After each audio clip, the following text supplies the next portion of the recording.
नमस्कार श्रोताओं, स्वागत करते हैं आपका इस भेंट वार्ता में। मैं हूं आज आपके साथ दीपक निषाद और आज इस भेंट वार्ता से हमसे जुड़ने के लिए बेहद खास मेहमान हमारे स्टूडियोज में पधारे हुए हैं। आप है ध्यानचंद यादव, आप शाखा प्रबंधक हैं state bank of India Gopalganj से। आप हमारे बीच आए हुए हैं, आपका बहुत बहुत स्वागत है। आपका धन्यवाद। मैं श्रोताओं को नमस्कार करना चाहता हूं। मैं ध्यानचंद यादव, शाखा प्रबंधक भारतीय स्टेट बैंक गोपालगंज सागर से। ध्यानचंद जी, आपका स्वागत करते हुए अब हम स्थापित करना चाहेंगे इस कार्यक्रम के विषय को और अपने श्रोताओं को बताना चाहेंगे कि किस विषय के ऊपर हम चर्चा करने जा रहे हैं। तो श्रोतागण, आप समझ ही गए होंगे कि हम आज बैंक मैनेजर को अपने स्टूडियोज में आमंत्रित किए हुए हैं, तो आज बैंकिंग से जुड़ी हुई चर्चा होगी। तो हम जानेंगे कि बैंक से एक आम आदमी का जुड़ना क्यों जरूरी है, बैंक के लेन देन में किस तरह की सावधानियां होनी चाहिए और किस तरीके से हम फ्रॉड के मामले से बचे रह सकते हैं। तो ध्यानचंद जी, सबसे पहले आपसे हम यही जानना चाहेंगे कि एक आम व्यक्ति जिसका बैंक में कोई खाता नहीं है, बैंक से जुड़ने भर से ही उसको क्या फायदे हो जाते हैं और क्यों एक आम आदमी को बैंक से जुड़ना चाहिए? दीपक जी, आपने बहुत महत्वपूर्ण प्रश्न पूछा है कि एक आदमी बैंक से क्यों जुड़े। चूंकि आज की आधुनिक दुनिया में हर किसी के पास समय का अभाव है और चूंकि हमें पैसों का लेन देन और किसी को हस्तांतरित करना, किसी को भेजना आज के दौर की नियमित अनिवार्यता है, जो कि आज के दौर में बहुत ही जरूरी है। प्रधानमंत्री जनधन के तहत खाते सबके अनिवार्य रूप से खोले जाएं, जो कि जीरो मेंटेनेंस, जीरो बैलेंस के रूप में खोले जाते हैं। उनमें किसी भी तरह के पैसे रखने की अनिवार्यता नहीं होती है। और खाते क्यों खोले जाएं, इस विषय का समाधान या उत्तर बोलें तो यही रहेगा कि क्योंकि हमें आज की दुनिया में पैसे का लेन देन, पैसे के रख रखाव, सबकी सुविधाएं बैंक प्रदान करती हैं। हमें जैसे एटीएम से पैसे निकालना है या किसी को पैसे भेजना है, तो ये सब तभी संभव है जब आपका किसी बैंक में खाता हो, आप किसी बैंक से जुड़े हुए हों। और भारत सरकार की विभिन्न योजनाएं, जन कल्याणकारी योजनाएं हैं, जिनका फायदा भी आपके डीबीटी, डायरेक्ट बेनिफिट ट्रांसफर के माध्यम से आपके खाते में ही किया जाता है। तो ये सब तभी संभव है जब आपका एक खाता हो और उसके तहत आप किसी भी तरह से लेन देन या ऋण की सुविधा भी प्राप्त कर सकते हैं। यानी बैंकिंग के बहुत सारे फायदे हैं और आपने ये बताया कि भारत सरकार की बहुत सारी योजनाएं चल रही हैं जिसके माध्यम से सीधे खाता धारक जो होता है, लाभार्थी होता है, उस तक पैसे पहुंचाए जाते हैं। ध्यानचंद जी, यहां पर एक चीज समझना चाहेंगे, बहुत से लोग जो बैंकिंग सेवाओं से दूर हैं, बैंक में खाता नहीं है, उनको ये लगता है कि बैंक में खाता खुलवाने में पैसा लगेगा, मेंटेनेंस में उनका महीने में कुछ चार्ज कटेगा। तो क्या कोई ऐसी स्कीम जिसके बारे में आपने इशारा भी किया, उसके बारे में हम और विस्तार से जानना चाहेंगे ताकि श्रोताओं को उनके दिमाग में यदि कहीं ये भ्रम है या दुविधा की स्थिति है वो दूर हो और वो आसानी से बैंक की तरफ आएं और बैंक से जुड़ें। जी दीपक जी, बिल्कुल। एक बहुत ही महत्वपूर्ण ये योजना है जिसको बोलते हैं प्रधानमंत्री जनधन योजना के तहत खाते खोले जाते हैं। इसमें निःशुल्क किसी भी तरह का कोई भी चार्ज नहीं लगता है। यह जीरो बैलेंस मेंटेनेंस पे खोला जाता है और इसमें आपको सालाना या तो ईयरली या एनुअली किसी भी तरह से कोई भी चार्ज नहीं लगता है। इसके लिए एटीएम के लिए भी कोई शुल्क नहीं देना पड़ता है। तो इस खाते को खुलवाने के लिए, यानी प्रधानमंत्री जनधन योजना के तहत खाता खुलवाने के लिए एक खाता धारक को, एक आम आदमी को क्या डॉक्यूमेंट, क्या कागज प्रस्तुत करने पड़ते हैं बैंक को? उनको केवल अपने मूल रूप से जो आधार कार्ड होते हैं वो और एक पैन कार्ड चाहिए होता है। वो अनिवार्य नहीं है, एक आधार कार्ड के द्वारा ही ये खाता खोला जाता है। जी, आमतौर पे हर एक भारतीय के पास आधार कार्ड होता है, यानी सिर्फ आधार कार्ड होने भर से ही आपका बैंक में खाता खुल जाता है, जीरो बैलेंस पे, यानी आपका एक पैसा भी नहीं लगता है। ये बहुत बड़ी बात है। ध्यानचंद जी, आपने एक बात और की, डायरेक्ट बेनिफिट ट्रांसफर की, यानी सीधा जो नगद हस्तांतरण होता है वो आपके बैंक खाते में होता है। और बहुत सारी सरकार की इसमें ऐसी योजनाएं चल रही हैं, यदि आपका खाता नहीं है तो शायद जो डायरेक्ट पैसा, यानी सीधे आपके खाते में पैसा आता है, उससे आप महरूम रह जाएंगे, उस फायदे का लाभ नहीं उठा सकते हैं। तो आपसे यहां पर हम जानना चाहेंगे कि कौन कौन सी ऐसी मोटे तौर पर योजनाएं हैं जिसके तहत जो है डायरेक्ट बेनिफिट ट्रांसफर, यानी सीधे नगद हस्तांतरण खाता धारक के बैंक में होता है। सरकार की ऐसी बहुत सारी योजनाएं हैं जिसके तहत खाते में डायरेक्ट बेनिफिट ट्रांसफर किया जाता है। जो सबसे महत्वपूर्ण योजना है, जैसे कि गैस सब्सिडी के पैसे जो सीधे सीधे खाते में आपके अब हस्तांतरित किए जाते हैं सरकार के द्वारा। और किसानों को जो प्रधानमंत्री की योजना है, कृषक मानधन योजना, वो भी खाते में सीधे सीधे खाते में दी जाती है। ऐसी बहुत सारी सरकार की योजनाएं हैं। जैसे हम किसी घर के लिए लोन लेते हैं जिसमें प्रधानमंत्री आवास योजना के तहत सब्सिडी भी सीधे सीधे खाते में ट्रांसफर की जाती है। ऐसे बहुत सारी जन कल्याणकारी योजनाएं हैं सरकार की जिनका हस्तांतरण सीधे सीधे आपके खाते में किया जाता है।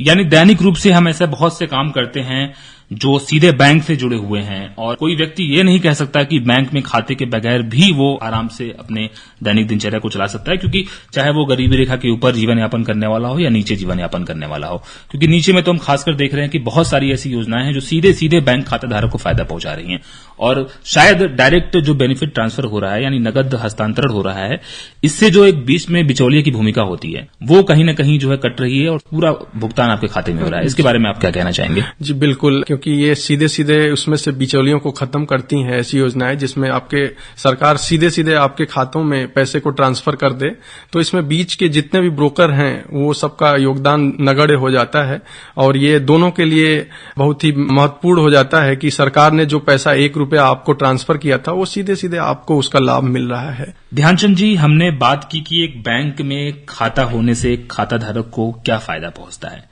अब हम दूसरे चरण की तरफ बढ़ते हैं। नेक्स्ट स्टेप हमारा जो होगा, खाता आपका खुल गया, खाते का पूरा फायदा तब ले सकते हैं जब आप बैंक से जुड़ी हुई सारी जो सुविधाएं हैं उसका फायदा लें, यानी आप डिजिटल बोर्ड की तरफ आएं।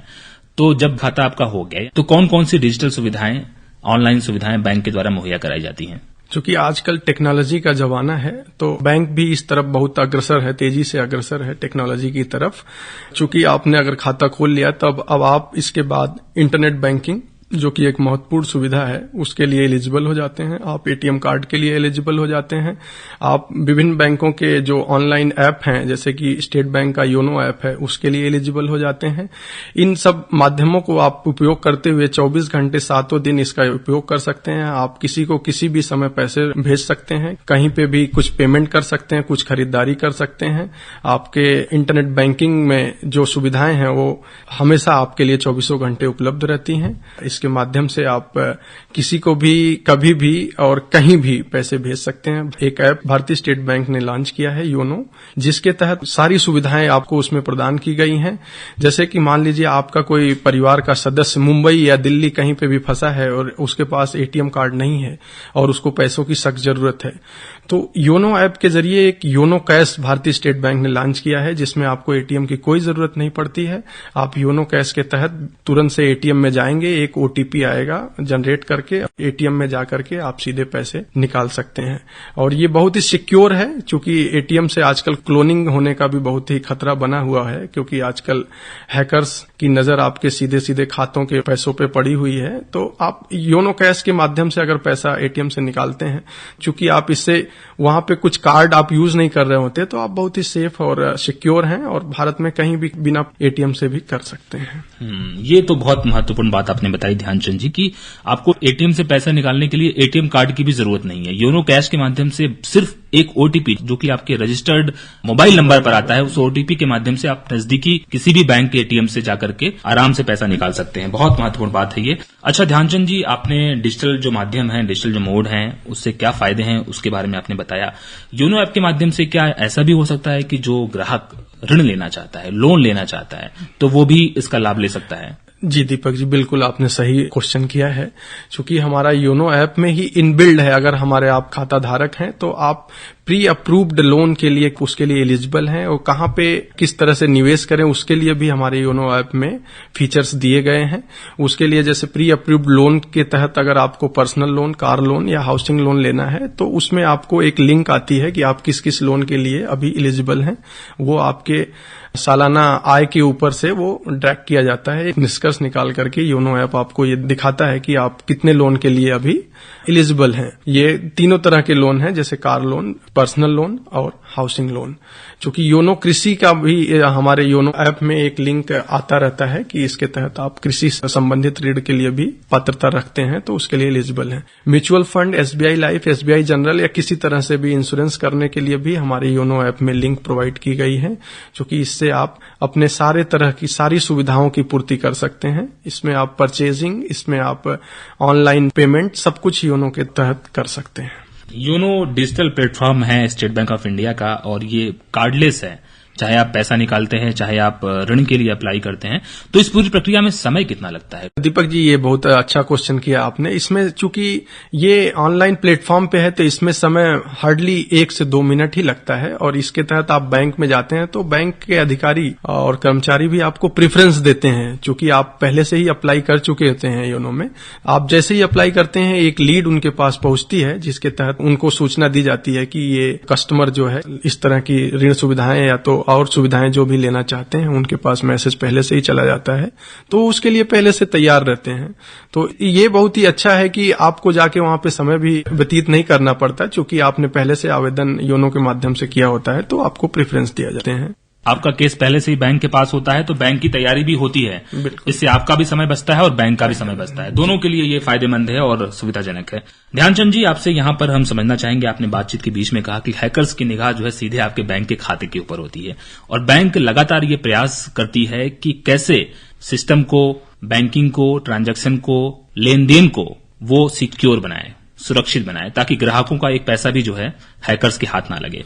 तो बहुत सारे फ्रॉड के केसेस आते हैं, चाहे वो कार्ड क्लोनिंग की हो या फिर ऑनलाइन ट्रांजैक्शन के माध्यम से हो। तो यहां पर हमारे श्रोताओं को आप क्या बताना चाहेंगे जिससे हमारा कोई भी श्रोता किसी भी हैकर के झांसे में ना आए और उसका पैसा पूरी तरीके से सुरक्षित रहे? जी दीपक जी, आज के परिप्रेक्ष्य से देखा जाए तो ये बहुत ही महत्वपूर्ण प्रश्न है, क्योंकि हम किसी भी कॉल को रिस्पॉन्ड करते हुए अपनी जो निजी जानकारियां होती हैं, क्रेडेंशियल जो होते हैं, हम किसी को भी शेयर नहीं करना चाहिए। बैंक आपको विभिन्न माध्यमों से, आरबीआई, सरकार और बैंक स्वयं आपको विभिन्न माध्यमों से ये जानकारी हमेशा देती रहती है कि अपने क्रेडेंशियल किसी को भी शेयर नहीं करना है, क्योंकि बैंक से कभी ऐसे इस तरह से फोन नहीं जाते हैं जिसमें आपकी क्रेडेंशियल्स को कोई पूछे, और हैकर्स हमेशा इसी का फायदा उठाते हैं, एक तरह से बातें करते हैं कि जैसे वो बैंक के अधिकारी बोल रहे हों।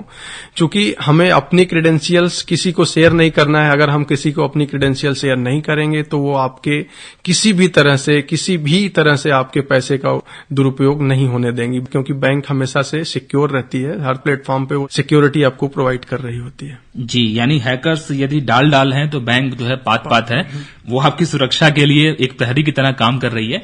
ध्यानचंद जी, इसमें जो मोटे तौर पे जो क्रेडेंशियल्स की बात आपने की, कौन कौन से क्रेडेंशियल्स होते हैं जिसे एक ग्राहक को बचा के रखना चाहिए? जी दीपक जी, बिल्कुल। जैसे एटीएम कार्ड का नंबर हो गया, और जो ओटीपी आज के दौर का सबसे महत्वपूर्ण है, ओटीपी जो आपको किसी को भी नहीं देना है, ये आपके पर्सनल रजिस्टर्ड मोबाइल नंबर पे आता है और ये आपको किसी को शेयर नहीं करना है। और आपके सीवीवी जो कार्ड के पीछे 3 डिजिट लिखी रहती है, वो आपको किसी को नहीं देना है। अमूमन आप किसी को बैंक खाता और अपने पहचान पत्रों के भी जो नंबर्स होते हैं वो भी किसी को आपको प्रदान नहीं करना चाहिए, क्योंकि अगर बैंक से ऐसा कोई बोल रहा है, आपको ऐसा कभी कॉल आता है कि बैंक से बोल रहा हूं, तो आप बैंक मैनेजर या किसी को फोन कर सकते हैं, या आप अपना 2 मिनट निकाल के वहां पे विजिट भी कर सकते हैं। ये ज्यादा सिक्योर रहेगा आपके लिए भी और बैंक के लिए भी। यानी हैकर्स कितने भी स्मार्ट क्यों ना हो जाएं, लेकिन यदि आपने अपने क्रेडेंशियल्स, जिसके बारे में आपने बहुत विस्तार से बताया, वो किसी के साथ साझा नहीं किया, शेयर नहीं किया, तो हैकर कभी भी आपका कुछ बिगाड़ नहीं सकता है। आपके खाते का एक पाई भी यहां से वहां नहीं हो सकता है। गलती हम ही करते हैं, तभी हम झांसे में फंसते हैं। इसलिए हमें गलती नहीं करना है, अपने क्रेडेंशियल्स को बचा के रखना है। ध्यानचंद जी, बहुत अच्छी बात हुई आपसे इस भेंटवार्ता के माध्यम से। बस चलते चलते आपसे हम कुछ बातें जो बैंकिंग के क्षेत्र में बहुत जरूरी है, खासकर एक प्राथमिक स्तर पर, वो आप बताना चाहें हमारे श्रोताओं को, और एक बैंक से जुड़ना अभी भी क्यों जरूरी है? आखिरी में आपका संदेश क्या है? भारतीय स्टेट बैंक की तरफ से मैं शाखा प्रबंधक यही कहना चाहूंगा कि सब लोग बैंकों से जुड़ें, क्योंकि आज के दौर में पैसे बैंकों में ही रखना आपकी भलाई है, और ये बैंकों की जिम्मेदारी है कि आपके पैसों का पूर्ण रूप से ख्याल रखें। और आपको जो भी सरकार की योजनाएं हैं उसका लाभ तभी मिलेगा जब आप बैंकों से जुड़ेंगे और बैंकों में खाते खोलेंगे। तो हमारा संदेश यही है कि सब लोग बैंक से जुड़ें और अपना कोई भी क्रेडेंशियल किसी को शेयर न करें, और सेफ रहें, और बैंक को भी आपकी सुरक्षा करने का मौका दें। जी, बैंक को आपकी सेवा करने का मौका दें, खाता खोलें, खाते के बहुत सारे लाभ हैं। आपने बहुत विस्तार से इन चीजों के बारे में बताया, और अपने क्रेडेंशियल्स, जो आपके पासबुक का नंबर है, आपका सीवीवी कोड है, आपका ओटीपी है, इनकी सुरक्षा पूरी तरीके से कीजिए, किसी के साथ शेयर मत कीजिए। ध्यानचंद यादव जी, बहुत बहुत शुक्रिया अदा करना चाहते हैं। शाखा प्रबंधक गोपालगंज सागर से आप हमारे बीच आए और आपने हमारे श्रोताओं को बैंकिंग जागरूकता और तमाम लेन देन में की जाने वाली सावधानियां जो हैं उसके बारे में बहुत विस्तार से बताया। बहुत बहुत शुक्रिया आपका। धन्यवाद दीपक जी।